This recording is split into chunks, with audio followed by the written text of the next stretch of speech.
भारतीय छात्र संसद foundation, MIT school of government और MIT विश्व शांति विश्वविद्यालय की संयुक्त पहल भारतीय छात्र संसद 12 संस्करण पूरे कर चुकी है।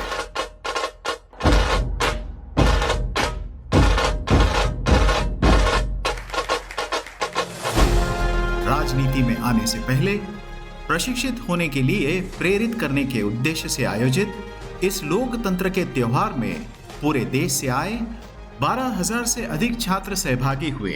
विविध क्षेत्रों के जाने माने हस्तियों ने इस अवसर पर युवाओं को मार्गदर्शन किया।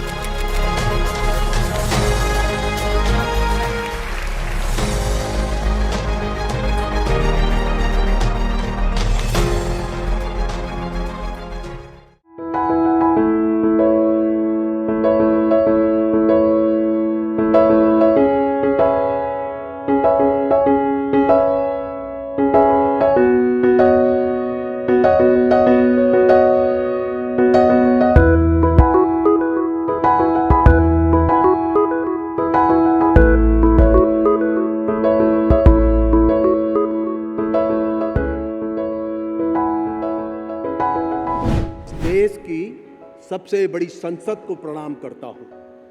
आप उससे भी बड़ी संसद हैं जो देश चलाती है, क्योंकि आप हमारा भविष्य हैं और इसलिए आप मेरा प्रणाम स्वीकार करें।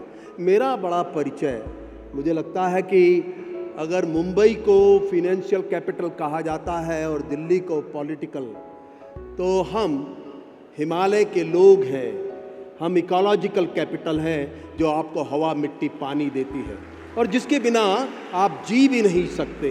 ये तो आपको स्वीकारना पड़ेगा। अभी मुझसे पहले हमारे मित्र डॉक्टर शिवन्ना ने आपको चंद्रमा तक पहुंचाया। मैं आपको धरती पे लाना चाहता हूं, क्योंकि आपको शायद पता ही होगा कि इस दुनिया में अगर हम बहुत तेजी से कुछ खो रहे हैं तो हवा, मिट्टी, जंगल, पानी। जब दुनिया आगे बढ़ रही थी तो 1800 शताब्दी के आसपास एडम स्मिथ एक बहुत बड़े इकोनॉमिस्ट थे, जिन्होंने मॉडर्न इकोनॉमी का फादर कहा जाता है। उन्होंने कहा कि इंडस्ट्रियल रिवॉल्यूशन ये दुनिया में सबसे बड़ा परिवर्तन ला सकता है। इकोनॉमिक रिवॉल्यूशन सबसे बड़ा जवाब है, क्योंकि इकोनॉमिक क्राइसिस थी, इकोनॉमी का इनसिक्योरिटी थी उस समय। और तब शुरू हुआ इंडस्ट्रियल रिवॉल्यूशन। जेम्स वॉट का इंजन आया, फिर दूसरा रिवॉल्यूशन आया, हमने हैंडीक्राफ्ट से मशीन क्राफ्ट में चले गए, और फिर तीसरा आया डिजिटल वर्ल्ड हमने बना दिया।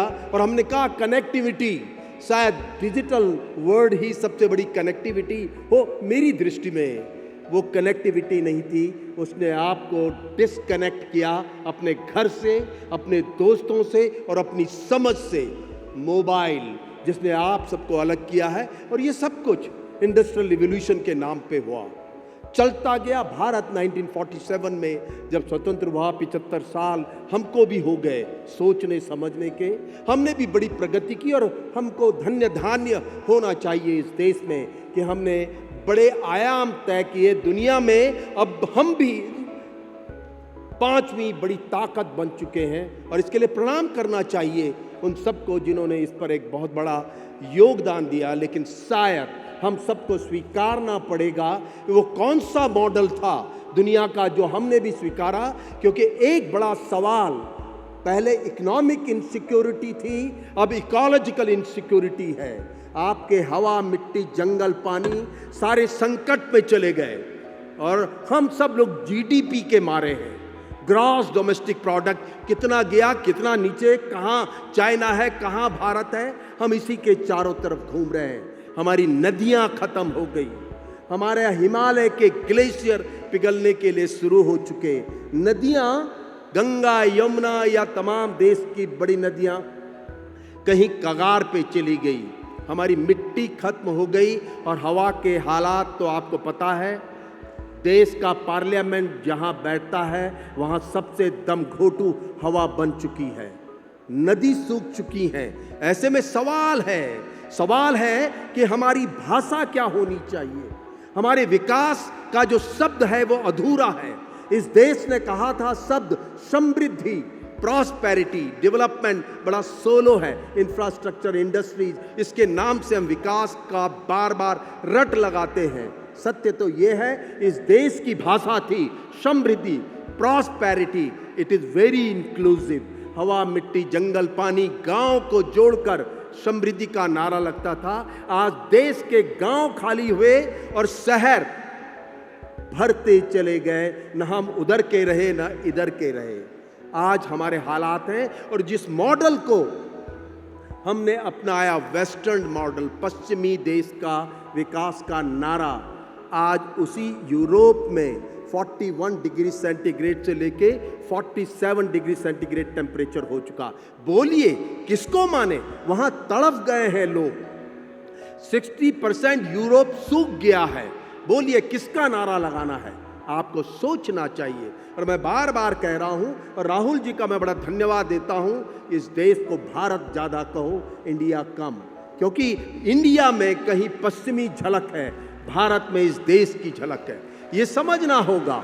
और सत्य ये भी है कि अगर हम ये कल्पना कर रहे हैं, हमारे प्रधानमंत्री बार बार इस देश को दुनिया की चरम में ले जाना चाहते हैं और इस देश को फिर एक बार गुरु का दर्जा देना चाहते हैं।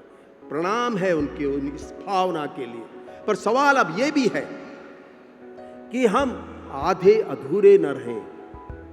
हम इकोलॉजी के साथ, इकोनॉमी के साथ इकोलॉजी की भी सोचें। हमारी इकोनॉमी, इकोलॉजी इंक्लूसिव होनी चाहिए। बहुत सोचता हूं, मुझे लगता है कि शिक्षा और उद्योग, ये दो घराने ऐसे हो सकते हैं जो इस बड़े परिवर्तन को ला सकते हैं। वो इकोलॉजी, इन्वायरमेंट के बारे में भी अगर साथ साथ सोचेंगे तो हम जिस इनसिक्योरिटी की तरफ जा रहे हैं वो सिक्योरिटी होगी। और ये देश जहां हवा, मिट्टी, जंगल, पानी को देव कहा जाता था, जहां भगवान विष्णु समुद्र के तले में बैठते थे और भगवान शंकर हिमालय की चोटी में, पवन सुत हनुमान, ये सब हमारे परिचय थे प्रकृति के प्रति।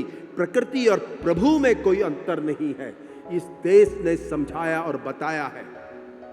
शायद इसकी समझ अब एक नए सिरे से बनानी ही पड़ेगी, क्योंकि आप ये मान के चलिए, हम किसी भी बड़े पद में पहुंच जाएं और हवा, मिट्टी, पानी अगर हमारे बीच में से चला गया तो हम कहां जाएंगे?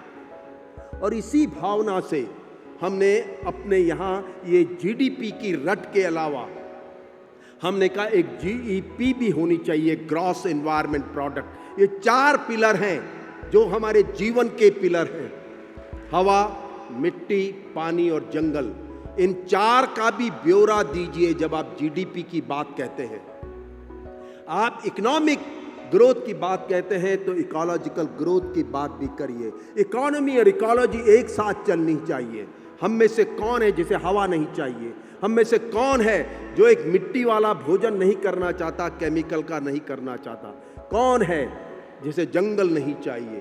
कौन है जिसे पानी नहीं चाहिए? अगर हम सबको ये चाहिए और इनके अलावा अगर जीवन संभव नहीं है तो हमारी शिक्षा का, हमारे उद्योग का हिस्सा ये भी बन जाएंगे तो करेंगे। इसलिए जीईपी भी शायद हमारा एक बड़ा लक्ष्य होना चाहिए। और मित्रों, मैं और मेरे जैसे कुछ साथी, मैं आपके बीच में इसलिए कह रहा हूं, तुम आने वाला भविष्य हो। मैं और मेरे कुछ साथी गेटवे ऑफ इंडिया से, मुंबई से एक साइकिल यात्रा कर रहे हैं, और वो इसलिए कर रहे हैं कि प्रगति फाइनेंशियल कैपिटल मुंबई हमारे देश की प्रकृति का द्योतक है, और प्रकृति, उत्तराखंड, हिमालय जो इकोलॉजी है, इनकी एक साइकिल यात्रा हम कर रहे हैं 7 स्टेट से होकर, और सब लोगों के बीच में जाएंगे। मित्रों, ताली से काम नहीं चलेगा, अब ये औपचारिकता बन चुकी है। जुड़िए, ताल पर ताल मिलाइए और उस बात को आगे बढ़ाइए जो इस देश की सबसे बड़ी हमारी अस्मिता है, हमारी प्रकृति। हम दुनिया में प्रकृति के लिए जाने जाते हैं और इसकी समझ बनानी पड़ेगी। हमें आर्थिकी भी चाहिए और प्रकृति भी चाहिए, इकोनॉमी भी चाहिए, इकोलॉजी भी चाहिए। और अब वेस्टर्न वर्ल्ड शायद भारत की तरफ एक नए सिरे से झांकेगा। क्योंकि अगर मूल मंत्र प्रकृति को बचाने का है तो वो इस देश में है। और मित्र, आप आने वाली पीढ़ी हो, आपके हिस्से का हवा, मिट्टी, जंगल, पानी हमने खा दिया, मेरे जैसे उम्र के लोगों ने। मैं आपसे प्रार्थना करता हूं, मैं प्रार्थना करने आया हूं कि आप प्रकृति को बचाने के लिए भी इतने जोर से जुड़े। ये आपका सवाल है जीवन का। मेरा जीवन मैंने जितना जी लिया उतना आपका बचा है। आप आने वाले समय में इस जीवन के प्रति गंभीर हो और एक साथ जुट करके प्रकृति और प्रभु और प्रगति, इनको एक साथ जोड़ के देखें। प्रभु के साथ प्रकृति और प्रगति जुड़ी है, क्योंकि अगर आप ऐसा करेंगे तो मित्र, यहाँ पे आने का या मुझे एक निमंत्रण जो मिला है उसका कुछ मेरे लिए अर्थ निकलेगा। और मेरा अर्थ का मतलब मेरा नहीं है, वो आप सबका है। हवा, मिट्टी, जंगल, पानी को लेके इस पर गंभीरता का समय है। हिमालय के होने वाले तमाम तरह के जो डिजास्टर हैं, आपकी नदी जो मूला मथु नदी है वो अगर बहुत गंदी है तो वो भी घंटी बजा रही है। यह तमाम दुनिया में जितने भी प्रकृति के प्रकोप हमारे बीच में हैं वो भी घंटी बज रही है। इसको न सुने, उसको सुने जो सुनाई नहीं दे रही है, कुछ बता रही है। मेरा प्रार्थना है मित्रों और सभी को, शायद सामूहिक रूप से अब प्रकृति को समझने समझाने का है। और वो यात्रा जो हम लोग सबके लिए कर रहे हैं, क्योंकि सारी हवा मैं नहीं पाऊंगा, सारा पानी मैं और मेरे साथी नहीं लेंगे, मिट्टी बचाएंगे तो सबके लिए बचेगी। इसलिए आपके लिए आवश्यक है कि आप इस ओर भी चिंता करें। और सत्य तो ये है कि पार्लियामेंट का मतलब पॉलिटिक्स से नहीं होता, जो गवर्नेंस है उससे नहीं होता, क्योंकि ये जो मैनेजमेंट और गवर्नेंस का स्किल है ये स्कैम भी बन जाता है। अब समझ ये होनी चाहिए कि हम आने वाले समय में प्रकृति को साथ जोड़कर बढ़ें और अपनी समझ प्रकृति को प्रणाम करते हुए आगे बढ़ाएं।